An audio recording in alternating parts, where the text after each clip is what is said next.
Hi, thank you for joining us here at Boat's Memory Method, where we today are going to meet the expert, Rebecca Catalanotto, one of the executives at the Village of Gainesville, or actually the executive at the Village of Gainesville.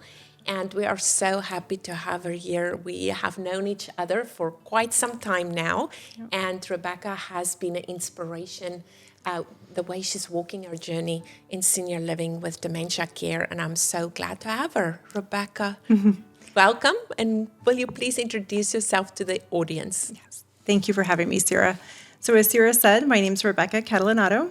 I am a University of Florida graduate for undergraduate and graduate, so go Gators, and a longtime resident of Gainesville, been here close to 30 years, and I have a passion for working with seniors. That's right, and you are a mom. I am. I'm a mother to one son and then 4 bonus sons and almost a newlywed. Been married just a little over a year ago. Oh, congratulations. Thank you. So tell us about your journey of this journey that you have for serving seniors and kind of how you got started and how you landed in the senior living space. Sure. So when I was in school getting my graduate degree, I was focusing on counseling and thought I wanted to work with children and had an opportunity to do a practicum and serve seniors in a healthcare setting. And I just fell in love with it. So started my career in a more clinical setting, so working for hospital leading outpatient departments that focused on senior care. And I loved it. It was wonderful. I learned a lot about healthcare. I learned a lot about geriatrics. I learned a lot about aging. I had an opportunity after doing that for close to 12 years to enter the senior living space. And I didn't know really anything about senior living at the time, but I knew I loved working with this population, and I thought it would help me have a different impact. And so I took a little bit of a leap of faith and transitioned over to senior living close to 15 years ago.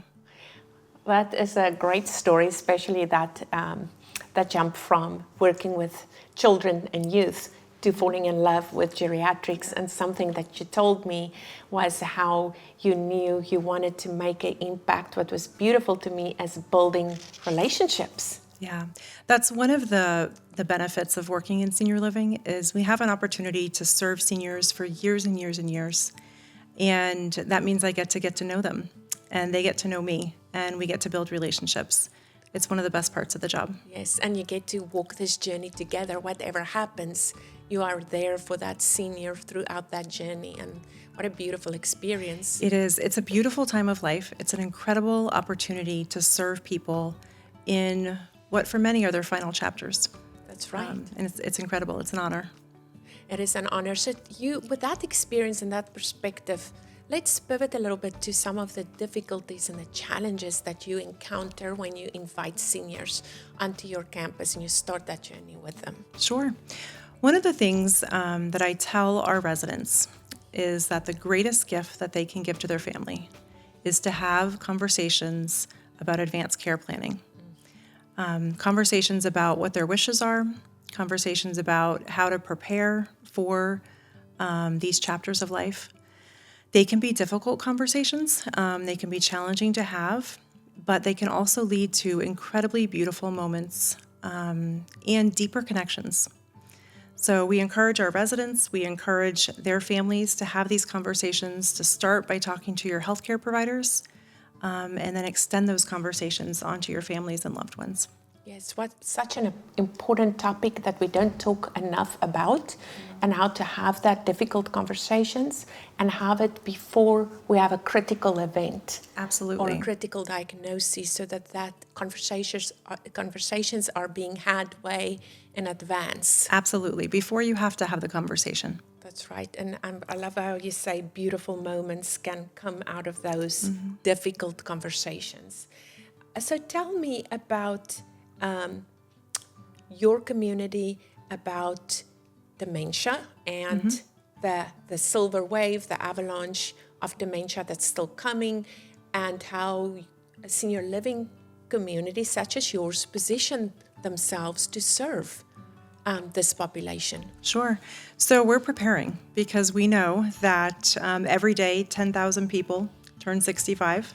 We know that the boomer population is growing. In addition to that, we know that 50% of people over the age of 85 have some type of cognitive deficit. So we have to prepare for that. Much of our audience, as we talk through this, may not quite understand what that look like on a senior living community, and that there are options to walk this journey through different settings. And I would love for you to talk through what that looks like. Sure. So one of the unique things about senior living that a lot of people don't know is that it really is a balance between hospitality and healthcare. And we have 3 different levels of care at the Village at Gainesville, one of them being independent living. And independent living is just that. It is independent living. But it does have supportive services in place. So you have dining rooms and a meal plan where you can enjoy a meal. You have housekeeping services, transportation services.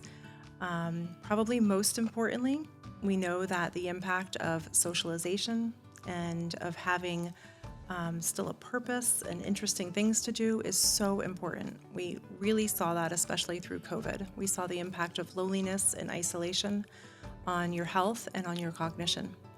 So in independent living, it is more focused on the hospitality aspect, with just a plethora of services to provide support and keep people independent and enjoying a good quality of life. Yeah, and you guys have just that, a great array of choices, from workshops and art classes and music, and your programming is very rich. And then there's opportunities for independent activities such as nature walks and swimming and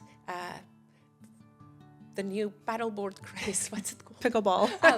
And you now also have pickleball courts. Absolutely. So for independent living, there is just really a rich exploration that's easily accessible and supported. That's right, and encouraged. So tell us, when is it appropriate for someone to transition from independent living to ALF? What does that mean? What does that look like? Sure. So assisted living is very similar to independent living in that you have an opportunity to engage in all different types of activities. What you also have, though, is a little bit more structured of a lifestyle. So you have the opportunity for 3 meals a day.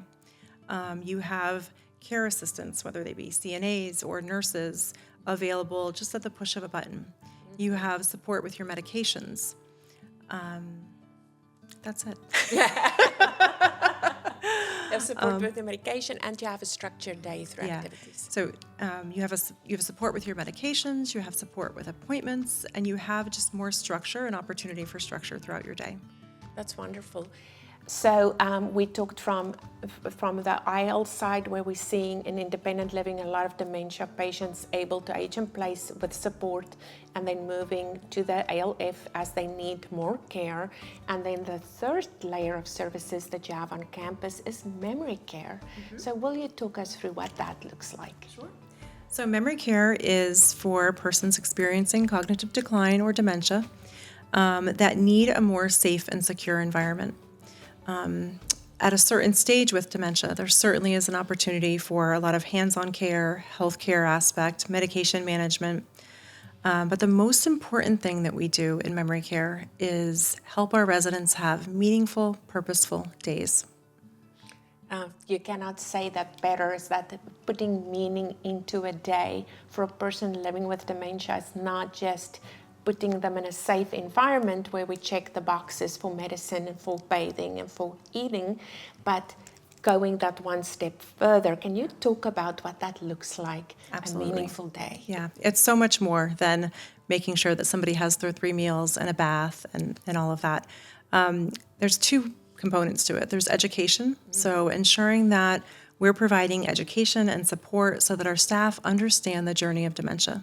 It might look different on everybody, but from a macro perspective, there is a progression to the disease. So that's one part of it.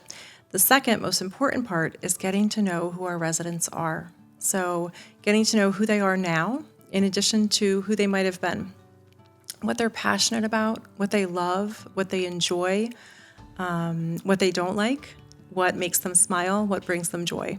Getting to know who that person is probably one of the most important things that we do in our memory care units. And you do it so well, and your passion is so obvious.